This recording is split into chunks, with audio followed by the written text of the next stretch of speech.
우리 주제제기 영상, 우리 설교 전에 영상을 먼저 한번 보고 또 말씀 이어가도록 하겠습니다. 우리 방송시서 준비되시면 영상 틀어주시면 감사하겠습니다.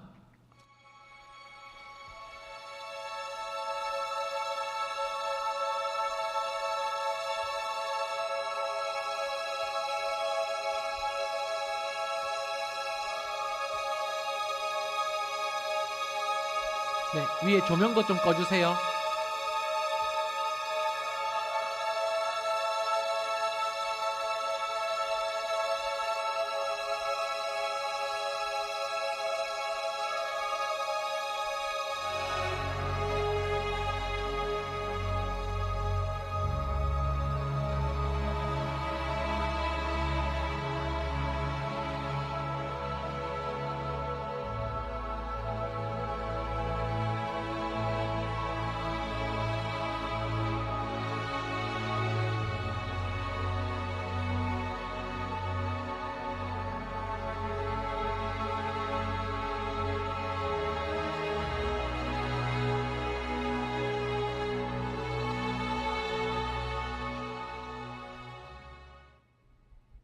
A number of years ago, in a Baptist church in Crystal Palace in southern London, the Sunday morning service was closing, and a stranger stood up at the back, raised his hand, he said, "Excuse me, Pastor, can I share a little testimony?" The pastor looked at his watch, he said, "You've got 3 minutes." And this man proceeded.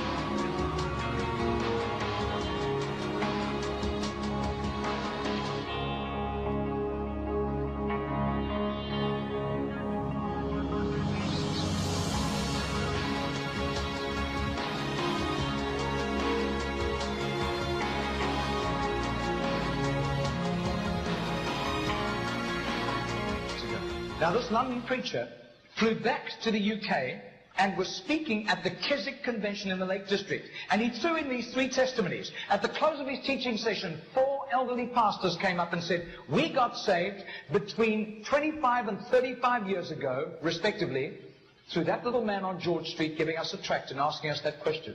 He then flew the following week to a similar Keswick Convention in the Caribbean, to missionaries. And he shared the testimonies. At the close of his teaching session, 3 missionaries came up and said, "We got saved between 15 and 25 years ago, respectively, through that little man's testimony and asking us that same question on George Street in Sydney." Coming back to London, he stopped outside Atlanta, Georgia, to speak at a naval chaplains convention.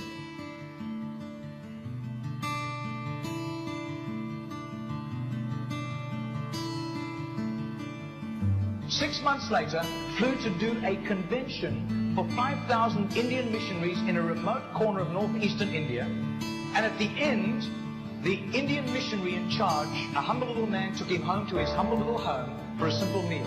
And he said, "How did you, as a Hindu, come to Christ?"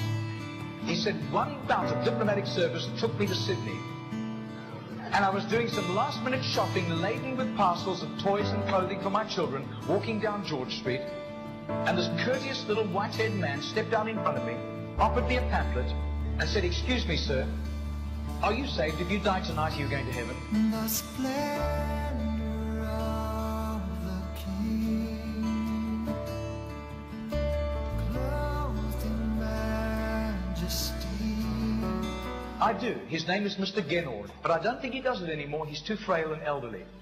Joys,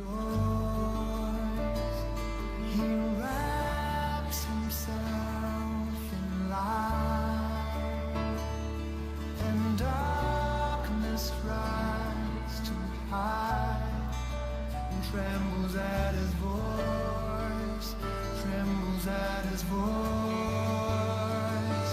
How great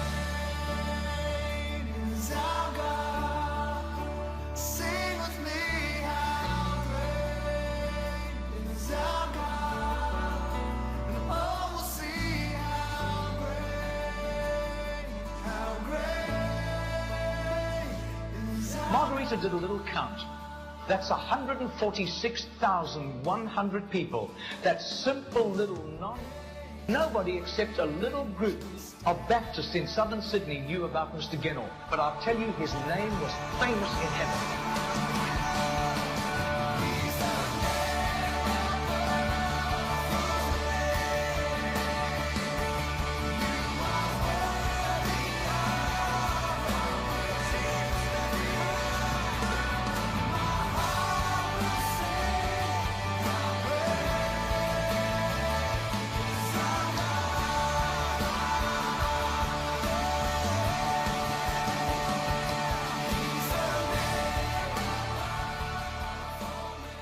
네, 영상 잘 보셨습니까, 여러분? 네, 오늘 이 영상을 제가 여러분들에게 보여드린 이유는 이 흔적이라는 관점에서 함께 보기를 원해서 이 영상을 함께 보았습니다. 이 조지가의 그냥 이름이 없는 전도자였지만 자기 스스로도 이 전도의 열매가 있는지도 몰랐지만 죽기 2주 전에 자신의 그 전도의 열매들이 너무나도 많다는 것을 깨닫게 되고 기쁨을 얻었다는 것이죠. 이 사람의 인생을 이 흔적이라는 관점으로 봤을 때에 여러분 어때요? 세상에서의 흔적은 뭐 유명한 뭐 일화라든지 뭐 많은 것을 남기지는 못했겠지만 분명히 우리가 믿음으로써 이 사람을 볼 때에 믿음의 흔적을 남겼다라는 것이죠. 그러면서 오늘 이 사람을 일생의 이야기를 통하여서 나는 과연 어떤 흔적을 남길 것인지, 또 나는 어떤 흔적을 남기며 이 세상을 살아가고 있는지 한번 생각해보는 그런 시간을 갖도록 하겠습니다. 우리 지난주까지 또 3번에 걸쳐서 우리 기드온에 대해서 우리가 함께 이야기를 나누었습니다. 6장부터 9장까지 되는 엄청나게 많은 분량의 기드온의 이야기를 통하여서 반반사사, 처음에는 사사로서 부르심에 합당한 사역들을 하였지만 마지막에 이스라엘 민족 사람들에게 금을 달라고 요청을 해서 그것을 가지고 에봇을 만들어서 이스라엘 민족에게 음란이 되고 또 자신의 가문에게 올무가 되었다. 그리고 그의 아들 아비멜렉이 이제 9장에 대해서 9장에 그의 일들이 어떻게 나쁜 짓을 했는지에 대해서 나와 있는데 형제 90명을 죽이고 3년 동안 이스라엘을 다스리면서 많은 혼란의 영적 질서를 무너뜨렸던 그런 아비멜렉의 그런 결과를 통하여서 정말 한 사람이 얼마만큼 중요하고 또 그 사람의 영향력이 얼마만큼 많은지에 대해서 깨닫는 그런 시간이었습니다. 오늘은 이 기드온과 이제 아비멜렉 이후의 이야기예요. 자, 여러분, 만일 이렇게 기드온과 아비멜렉을 통하여서 이 나라가 한 나라가 많이 혼란해진다면 그 다음의 이야기는 어떤 게 나오면 가장 좋을까요? 예, 난세의 영웅이 나오듯이 영웅이 나오면 참 좋아요. 그런데 이 영웅이라고 할 수 있는 사람도 나오지만 또 다시 악행을 저지르게 하는 이 사사, 이 2명의 신실한 사사도 있지만 악행을 저지르는 이 사사를 통하여서 나는 과연 어떤 흔적을 이 땅에 남길 것인지, 그리고 하나님 앞에 나는 어떤 것을 칭찬받을지 생각해보며 함께 말씀을 나누고자 합니다. 자, 우리 첫 번째 사사는 돌라예요. 한번 따라해볼까요? 돌라. 네, 이 돌라라는 사사는 이 돌라의 사사에 대해서 성경은 그렇게 많이 이야기하고 있지 않아요. 고작 1절과 2절에 대해서 이야기하고 있는데 이사갈 지파이고 그리고 할아버지 이름이 도도이고 또 아버지의 이름이 부하다. 그리고 에브라임 산지 3일에서 거주하였고 그가 죽은 뒤 3일에 장사되었다, 묻혔다라고 이야기되어 있습니다.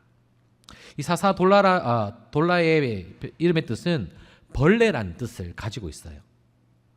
자, 그러면 이 벌레라는 사사의 이름을 가지고 있는 이 사사가 오늘 1절과 2절을 여러분들이 읽어봤는데 우리가 앞에 나와 있는 사사들과 조금 다른 점을 여러분들이 발견할 수 있어야 되는데 어떤 게 조금 다른가요, 여러분?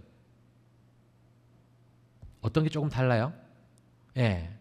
다른 사사들은 어떠한 족속에게 압제나 괴롭힘을 당했는지에 대해서 구체적으로 나와 있고 아니면 여호와의 목전에 악을 행했다라는 것부터 시작되는데 이 돌라에 대해서는 별 설명이 없어요. 그냥 이사갈 사람이었고 할아버지가 누구고 아버지가 누구고 어디에 장사되었고 어디에 살았다 이렇게밖에 안 나와 있는데 이 돌라의 앞과 후를 통하여서 이 돌라가 정말 유능한 사사였다라는 것을 깨달을 수 있습니다. 자, 1절 하반절에 보니까요. 이 돌라가 사사로서의 역할을 잘 감당했던 것 같아요. 그래서 하반절에 보면 이스라엘을 구원하느니라 라고 되어 있어요. 그러니까 사사로서 이스라엘 민족을 잘 이끌었다는 거죠. 그런데 우리가 아까 이야기했듯이 기드온과 아비멜렉을 통하여서 이스라엘 민족이 지금 어떠한 상황인 거예요? 영적인 질서가 무너지고 그리고 음란을 행하고 또 바로 내전, 그 이스라엘 민족 안에서 분쟁이 있었다라는 거예요. 그러니까 어떤 다른 족속에 의해서 침범하고 또 그 민족에게 하나님께서 파셨다라고 이렇게 이야기하는 것이 아니라 그 이야기가 빠져 있는 것은 뭐냐면 이스라엘 민족 안에서 분쟁이 있었고 다툼이 있었다라는 것을 이야기하고 있습니다. 그래서 이것을 보면 이 사사 돌라가 이런 분쟁을 일으키는 이스라엘 민족의 사회를 잘 평화를 이루었다라는 것을 추측해 볼 수 있어요. 그리고 이 추측을 뒷받침하는 결과 중에 하나가 뭐냐면 우리가 나중에 볼 건데 이 돌라 이후에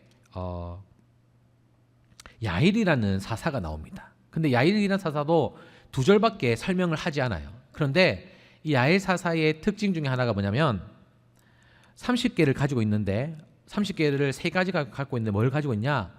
아들이 30명이고 어린 나귀가 30마리가 있는데 그 30개의 성읍을 다스렸다, 가지고 있었다라고 되어 있어요. 그러니까 뭔가 이 사회가 불안정하면 나귀를 탈 수 있겠어요? 네, 이 시대의 나귀는 뭐냐면 최고의 이동 수단이에요. 아마 지금 이야기하는 뭐 람보르기나 뭐 포르쉐 같은 그런 급의 아무나 탈 수 없는 그런 이동 수단인데 이 야일의 아들들이 30명이나 있고 또 그 30명이 어린 나귀를 다 타고 있고 또 그 아들들에게 한 명씩 그 마을을 하나씩 다 나누어 줬다라는 것을 통하여서 이 돌라의 사사를 통하여서 이스라엘 민족이 사회가 많이 안정화되었다라는 것을 깨달을 수가 있는 겁니다. 자, 그러면 이렇게 2절밖에 되지 않는 사사이지만 하나님의 부르심에 합당하여서 이스라엘 민족을 잘 구원해낸 선한 흔적을 남긴 사사가 바로 돌라라는 것이죠. 자, 그러면 이와 반대되는 사사가 3절부터 바로 나타나는데 그의 이름은 야일입니다. 한번 따라해 볼까요? 야일.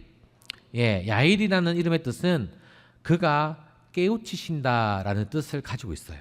자, 그런데 아까도 제가 이야기했듯이 야일은 그의 아버지가 누구인지 그리고 어디 출신인지에 대해서 전혀 언급하지 않고 그냥 그의 아들이 30명이고 그 아들 30명이 어린 나귀를 타고 다녔고 또 그 아들들에게 성읍을 하나씩 나누어 줬는데 그 성읍의 이름이 뭐라고요?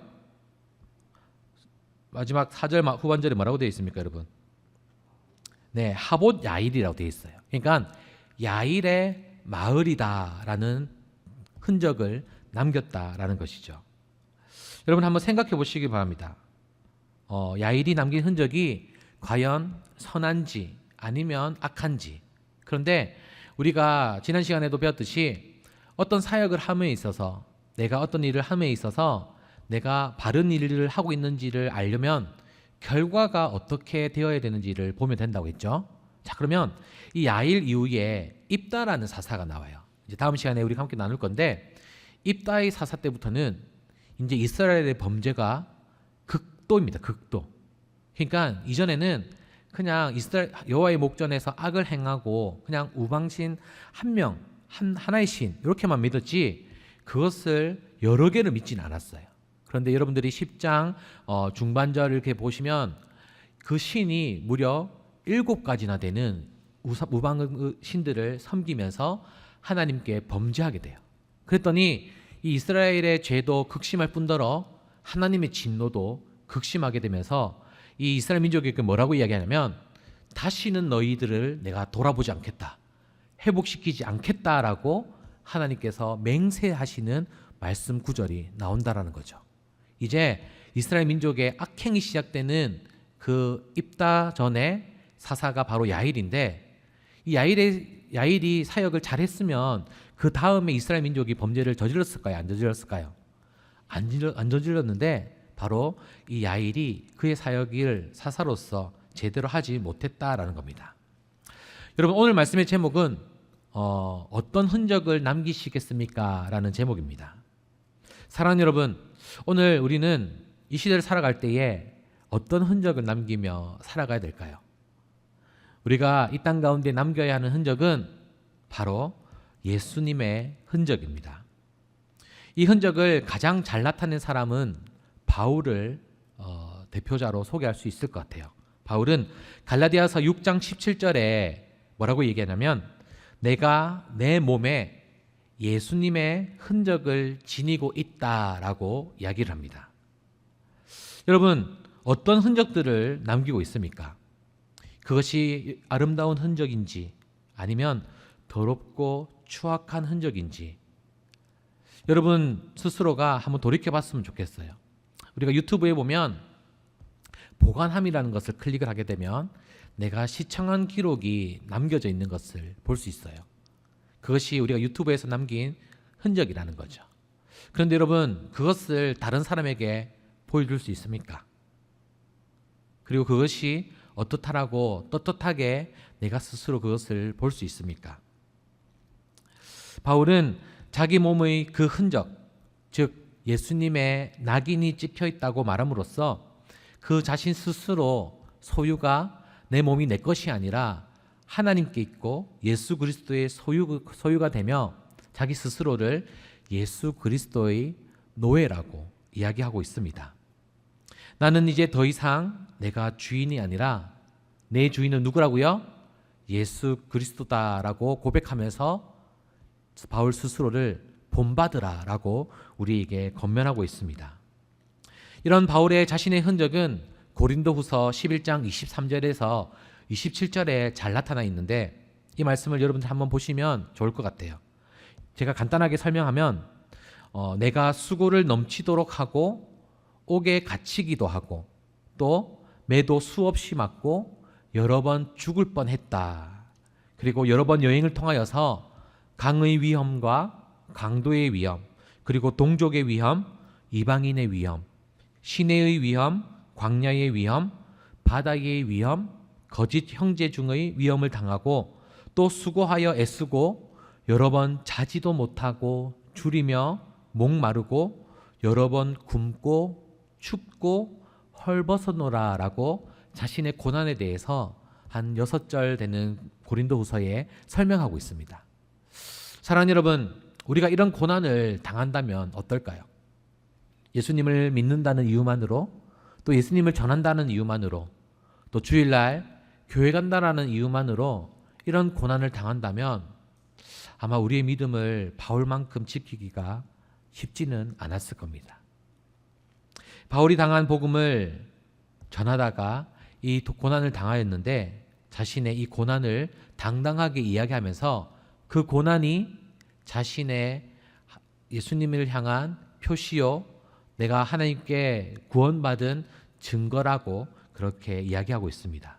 즉 오늘 말씀의 제목처럼 그것이 바울의 몸에 있는, 마음속에 있는 예수님의 흔적이라는 것이죠. 그러면 예수님의 흔적이란 무슨 의미일까요? 첫 번째로 예수님의 흔적이란 바로 예수님의 낙인이 찍혔다라는 것입니다. 한번 따라해 볼까요? 예수님의 낙인이 찍혔다는 것입니다. 아멘. 여러분, 옛날에 영화를 보면 종을 표시하는 방식이 있었어요. 쇠를 달구어 가지고 그 가문의 문양을 사람의 몸에 찍어서 이 사람은 도망을 가도 또 누구에게 잡혀도 누구의 노예인지를 알기 때문에 그것을 찍는 그런 장면들을 아마 많이 보았을 겁니다. 특별히 우리나라 역사나 또 다른 나라 역사에 보면 그것이 그냥 등에 찍으면 그나마 괜찮은데 이마에 그 쇠를 불덩이에 완전 지져가지고 찍는 그런 장면도 우리가 보았던 것이 기억이 날 겁니다. 그런 표시가 바로 바울의 몸에도 있다라는 것이죠. 이것을 통하여서 바울은 자기 자신이 주인이 누구인지를 알려주는 겁니다. 바로 사도 바울의 정체성이 바로 예수 그리스도의 종이라는 것이죠. 그 이유는 바로 바울이 존재하는 것은 예수 그리스도의 명령을 따르기 위한 것이죠. 여러분, 종이 무슨 일을 해야 될까요? 네, 너무나도 간단합니다. 그냥 종이 시키는 일을 그대로 하면 돼요. 더도 말고 덜도 말고 그냥 주인이 시키는 일을 그대로 하는 것이 주인의 마음을 기쁘게 한다는 것이죠.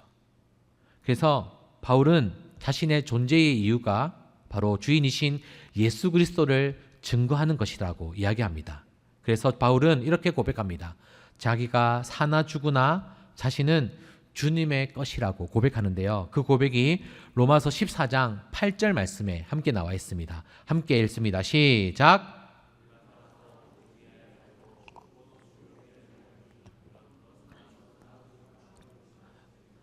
우리가 누구의 것이라고요? 네, 주인 대신 예수 그리스도라는 것입니다. 자, 두 번째로 우리가 예수님의 종으로서 다른 것들이 나를 종으로 삼을 수 없다라는 거예요. 예, 내가 주인이 없으면 주인을 바꿀 수도 있어요. 뭐 내 마음대로. 근데 이 주인이라는 표식이 확정되고 주인이신 예수 그리스도께서 나를 이끌어 가시고 나에게 말씀하시고 또 그 말씀에 내가 순종하여서 나의 일생을 바친다면 나는 한번 나의 주인으로 삼은 사람을 다시는 바꿀 수가 없다라는 거죠. 예수님의 흔적이 우리의 몸이 있다라는 것이 바로 이제는 다른 것들에게 종으로 살지 않고 오직 예수 그리스도의 종으로만 살겠다라는 결단이고 다짐입니다. 여러분, 우리가 어때요? 예수님을 인격적으로 만나지 못했을 때에 또 내가 하나님을 제대로 알지 못했을 때에 우리를 주인 삼으려고 했고 내가 스스로 주인 삼았던 것들이 얼마나 많이 있어요. 물질적인 것일 수도 있고 또 뭔가 보여주기 위해서 뭔가 남보다 낫기 위해서 내가 그 쫓아가려고 했던 그런 모든 것들을 내가 스스로 그것들을 주인 삼고 나의 삶을 억누르지 않았는지 우리의 과거의 삶을 돌이켜보시기를 바랍니다. 하지만 우리 주님께서는 예수 그리스도를 주인으로 삼은 우리에게 그 종의 신분을 통하여서 주인이신 예수 그리스도만 따라간다면 주인이신 예수 그리스도와 함께 한다면 우리의 삶을 책임져 주시고 우리의 삶에 온전히 하나님과 함께하며 구원의 역사와 또 천국의 소망이 우리에게 남겨져 있는 것을 믿으시기를 바랍니다. 아멘. 자, 그리고 예수님의 흔적이란 예수님이라는 상표가 찍혔다라는 겁니다. 한번 따라해 볼까요? 예수님이라는 상표가 찍혔다는 것입니다. 네. 여기서 이제 바울이 이야기하는 흔적을 이제 영어로 이야기하면 마크예요, 마크. 어떤 마크가 새겨져 있냐라는 거죠. 여러분, 우리가 옷을 사거나 뭐 물건을 살 때에 마크가 참 중요하죠. 예. 그냥 마크가 아무것도 없으면 그냥 티 쪼가리일 뿐이지만 거기에 예를 들어서 나이키 표시가 있다면, 나이키 상표가 붙어 있다면 그것은 가격뿐만 아니라 내가 입어도 이 나이키라는 이 상표가 있기 때문에 당당하게 사람들 앞에 설 수가 있는 겁니다. 여기서 나이키라고 하는 것은 제가 제일 좋아하는 메이커이기 때문에 그냥 나이키라고 한 거예요. 네, 아마 여러분들이 좋아하는 메이커를 생각하시면 될 거예요. 그리고 KS 마크 아시죠, 여러분? 예, 한국에서 증명하는 또 마크가 또 KS 마크인데 안 좋은 물질이 있는다든지 또 어디서 생산됐는지에 대해서 불명확한 거를 이 KS 마크만 달아도 한국이 보증하는 물품이라는 것을 알기 때문에 우리가 쉽게 그 물건에 대해서 별로 거부감 없이 그 물건을 받아들일 수가 있는 겁니다. 자, 이렇듯이 우리는 어떤 상표가 붙었다고요? 예수 그리스도라는 상표가 붙었다라는 겁니다. 여러분, 여러분들이 한번 구슬 한다든지 무당집에 한번 가본 적 있으세요? 저는 가보지는 않았지만 어떤 분들이 이런 얘기를 하더라고요. 진짜 궁금해서 한번 무당집을 한번 찾아가 봤대요. 그랬더니 그분이 딱 얼굴 보자마자 머리 위에 십자가가 보인다고, 젊게 떨어진다고, 당장 나가라고 하면서 그렇게 면박을 받았다라고 이야기하는 분들이 꽤 계시더라고요. 우리 눈에는 보이진 않지만 우리 머리 위에 아니면 우리 마음속에 그 십자가가 우리의 상표가 되기를 주님의 이름으로 축복합니다. 아멘. 그 상표가 있는 것이 뭐냐면 바로 예수님의 못자국이고 예수님의 핏자국인 그 십자가가 우리 안에 있으면 우리는 어디를 가든지 하나님께서 보증하시는 그런 진실되고 거룩한 사람이라는 것이죠. 한 80년대, 70년대만 해도 이제 재판을 할 때에 어떤 목회자다, 목사다라고 이야기를 한다면 정말 증거가 없어도 목사라는 이름만으로, 직분만으로도 증거가 채택되었던 적이 있었어요.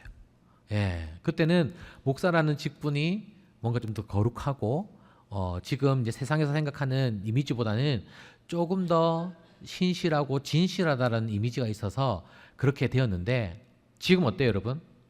목사님이 재판관에 서가지고 어떤 말을 하면 믿어지십니까? 예, 사기꾼 아니야?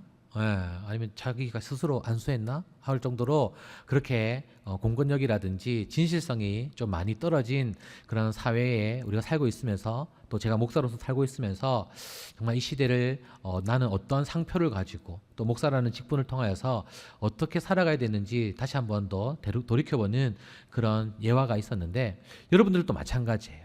여러분들이 학교나 또 직장에서나 가정에서 내가 교회 다닌다라는 그 이름만으로도 표시만으로도 이유만으로도 여러분들의 입지가 어떻게 되는지는 여러분들이 스스로 만드는 거예요.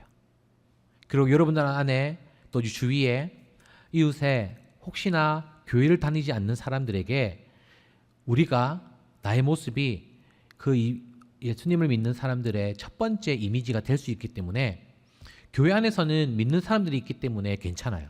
그런데 우리가 세상에 나아가서 안 믿는 사람들에게 어떠한 모습으로 보여지는지가 정말 중요하다는 거죠.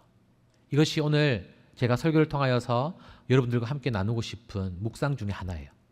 나는 과연 어떤 흔적과 표시를 안 믿는 사람들에게 남겨두고 그들에게 나를 어떻게 기억시킬 수 있는지에 대해서 나에게 확정한 마음이 있어야 되고 정확한 분별력이 있어야 되고 또 정확한 정체성을 가지고 그들에게 나아가야 한다는 것입니다. 사랑하는 여러분, 오늘 우리가 함께 읽은 사사뿐 아니라 사사기에 나오는 모든 사사들은 그들의 사명은 바로 이스라엘을 구원하는 것 그리고 지키는 것이에요. 자, 그런데 돌라는 자신의 사명을 잘 완수했다고 했죠. 그런데 그의 임무를 다하는 것 그리고 즉 사사답게 살아가다가 죽는 것이 사사들의 사명입니다. 자, 그런데 우리가 두 번째로 본 이 야일이라는 사사는 오늘 우리가 본 말씀 중에 하나 기억해야 되는 게 있는데 그 단어가 뭐냐면 가졌는데라는 거예요. 자, 아들 30명과 나귀 30명과 또 30마리와 성읍 30을 가졌는데라고 되어 있어요. 자, 그러면 여기서 우리가 무엇을 알 수 있느냐? 이 사사 야일은 이스라엘 민족을 구원하기 위해서 자신의 사사의 직분을 수행했던 것이 아니라는 거예요. 그러면 어떤 것을 위해서 자신의 사사의 직분을 감당했냐면 자신의 30명의 아들들에게 어린 나귀를 태우기 위해서 그리고 그들이 먹고 살 수 있는 성읍을 물려주기 위해서 30개의 성읍을 가지는 데에 자신의 사사의 직분을 사용했다. 여기서 사용했다라는 단어보다는 이용했다라고 보는 것이 맞는 것 같아요. 여러분, 이 야일 사사가 하나님 앞에 칭찬받았을까요? 안 받았을까요? 안 받았을 것 같아요. 예. 그리고 기드온이 아비멜렉에게 잘못 신앙 전수를 해서 믿음의 유산을 잘못 물려줘서 그가 억울한 죽음 그리고 어떻게 보면 생각지도 못한 죽음을 맞이했던 것처럼 이 야일의 아들 30명도 그들의 최후가 어땠는지 성경은 말씀하고 있지는 않지만 그렇게 좋지는 않았을 것이다 라는 것을 깨달을 수가 있는 것입니다. 마지막으로 우리는 내가 사라진 뒤에 사람들의 기억 속에 남는 예수님의 모습이 남겨져 있어야 됩니다. 여러분은 살면서 어떤 흔적을 남기고 싶으십니까? 지금 우리는 어떤 흔적을 남기며 살아가고 있습니까? 그것이 예수님의 흔적입니까? 아니면 욕심과 이기심에 가득 찬 인간 본연의 욕심입니까? 어쩌면 우리가 주님을 만나는 날, 주님은 우리를 사랑하셔서 예수님의 못자국과 찔린 창자국, 그리고 다 피를 흘리신 메마른 몸을 우리에게 보여주시면서 그 모습이 나를 사랑한 흔적이다라고 우리에게 보여주실 거예요. 자, 그러면 여러분, 그 모습에 우리는 어떻게 나의 흔적을 하나님께 보여드릴 수 있을까요? 스마트폰으로 열심히 인터넷 검색을 하며 게임을 하느라 지문이 다 다른 손을 보여드리겠습니까? 아니면 주님의 말씀을 읽고 또 읽어서 흐려진 눈을 보여드리겠습니까? 돈을 벌기 위해 애쓰고 노력했던, 그리고 자신의 행복하기 위해서 노력했던 그 악착 같은 마음을 보여드리겠습니까? 아니면 가난하고 소외된 사람들, 그리고 내 이웃을 내 몸과 같이 사랑하라는 그 예수님의 말씀에 순종하여서 나의 것을 이웃에게 내어주었던, 아낌없이 나눠주었던 그 섬김의 마음을 주님께 보여드리겠습니까? 운동을 해서 다져진 근육질의 몸매나 건강한 내 몸을 보여드릴 것입니까? 아니면 기도하느라 쉬어버린, 야위어진 얇은 다리와 무릎을 보여드리겠습니까?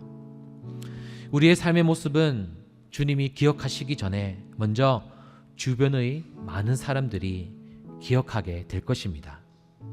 여러분들의 기억 속에 여러분들의 흔적은 어떤 모습이 되기를 원하십니까? 사랑하는 여러분, 우리는 이 세상의 빛입니다. 빛은 어둠이 있어야 빛이 되는 것 아시죠?